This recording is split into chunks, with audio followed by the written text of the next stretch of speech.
Live from CNN Atlanta, this is Connect the World.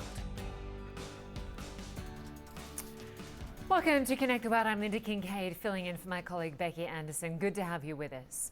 Well, even as Britain warns of a new spike in coronavirus cases, it is moving forward with lifting its restrictions. The UK Health Secretary says it could see as many as 100,000 new cases a day in the weeks ahead.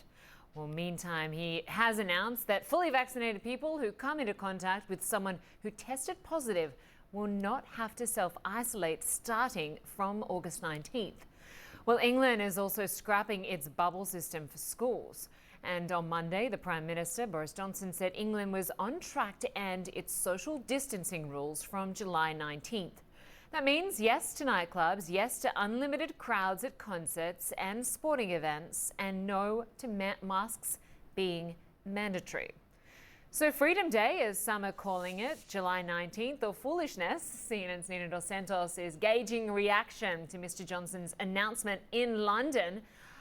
Take us through it, because we are seeing obviously the rise in COVID cases there as a result of this Delta variant, but we aren't seeing the same sort of rise in deaths and hospitalizations.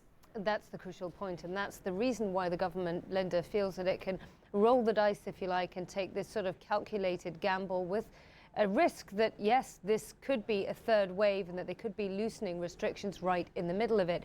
You pointed out that figure of 100,000 COVID cases by probably midsummer, cited by the Health Secretary in his speech to Parliament earlier today. I should point out that's double the 50,000 cases per day that the Prime Minister predicted just this time yesterday when he announced that target to ease the last vestiges of the COVID restrictions in a couple of weeks' time. And the current when it comes to the current infection rate, that is currently on track for about 25,000 per day. So as you can see, all of this is pointing towards a potential third wave. But the difference now is that they feel that so many more people have had 2 doses of a COVID vaccine.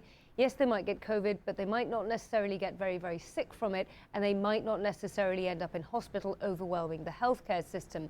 So as you said, all of these restrictions are going to end pretty soon if things stay on track. But there is one thing that continues to be politically toxic, and that is the issue of wearing masks.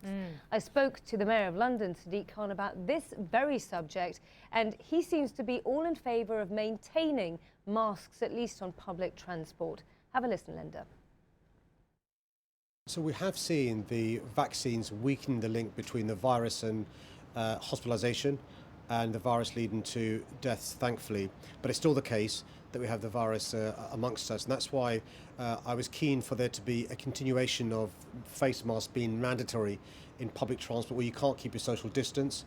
But also we know wearing a face mask in public transport gives commuters more confidence, and so we're in discussions with the government and with the rail delivery group across the country about what happens post July the 19th, because what we wouldn't want to do is to have people nervous about using public transport because the requirement to wear face masks has gone. So will you make masks mandatory on public transport in London? The science tells us wearing a face mask reduces the chances of you passing the virus on, particularly if you're not showing symptoms. And so me wearing a face mask keeps others safe, others wearing a face mask keeps me safe. So we need to have enough people wearing the face mask for it to make a difference. So I'm hopeful the government will work with us to understand that actually making it a requirement to wear face masks on public transport not just makes people safer, but it encourages public confidence, which means people return to the heart of our city, which supports our economy. What will you personally do? When I leave home now, I leave home not just with my wallet and my keys, but a face mask. I suspect for the foreseeable future that will be the case. If I'm on public transport, I'll wear a face mask. If I'm in a place where I think I can't keep my social distance, I'll wear my face mask. I think it's one of the most unselfish things you can do. Wimbledon, the Euro semi-finals are coming up this week in London. That's going to bring tens of thousands of people into various venues at full capacity. Is that not reckless? In the games we've had up until now, there's no evidence of people coming to the games leading to an increase in the virus, and so we're confident both semi-finals on Tuesday and Wednesday and the final on Sunday as well can be safe and hopefully, now, from our point of view, successful with England winning. Well, Lynda, remember that a lot of the 60,000 people who are going to be packing into Wembley Stadium will be from the UK, which of course has high vaccination rates. Just take London, for instance. 2/3 of Londoners, according to the Mayor of London, have been offered 2 doses of a COVID vaccine. So it's for this reason that he thinks that, at least domestically, these kind of events can go ahead in a safe manner. When it comes back to the contentious issue of mask wearing, this is not just an important public health and moral argument. He says it's also important for finances as well, because the Mayor has oversight over Transport for London, the main body that runs the big expensive subway system in the UK. He needs people to get on those trains to keep paying for that system.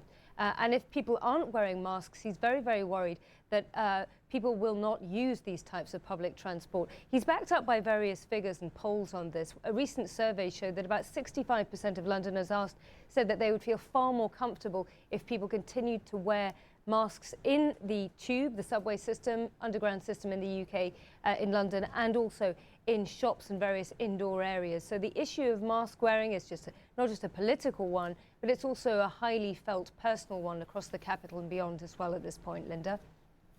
Yeah, certainly a controversial issue here, the mask wearing, and you know, obviously governments, the authorities here saying you don't have to wear a mask, businesses are making different rules. We will see how this plays out over the coming weeks. Nina Dos Santos for us in London. Thank you very much.